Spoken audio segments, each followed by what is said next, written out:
dalam fiqh, ya ataupun tidak, ya ataupun tidak, tidak kena. Sebab ini tidak nampak. Pergi toilet, kencing, rasa macam terkena sikit, kita sudah ambil beberapa langkah untuk tidak kena lah kan. Tidak kena, pakaian pun tidak ada yang kena, tapi rasa macam kena lah, macam tak sedap, macam tak sedap, tetapi tidak ada, kita tidak nampak, dimaafkan, tidak ada apa-apa. Jangan ragu-ragu, jangan ragu-ragu, apa-apa pun jangan ragu-ragu.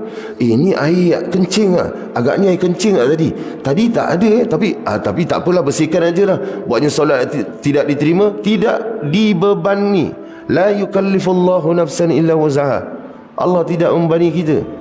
Apa yang kita nampak, jikalau kena, iyalah, jikalau kena, iyalah, nak kena cuci lah tu.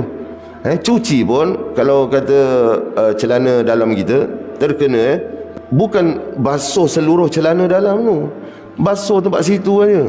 Ada orang sampai basuh celana dalam, kemudian dia pergi tempat hand dryer, shopping kompleks pula tu. Ya Allah, apa ni?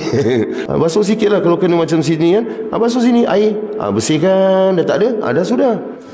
Jangan pergi basuh gini kan, lepas tu letak tempat itu hand dryer, orang tu apa cuci suara lah. Ya Allah, tidaklah. Islam ni memudahkan, kita yang memberatkan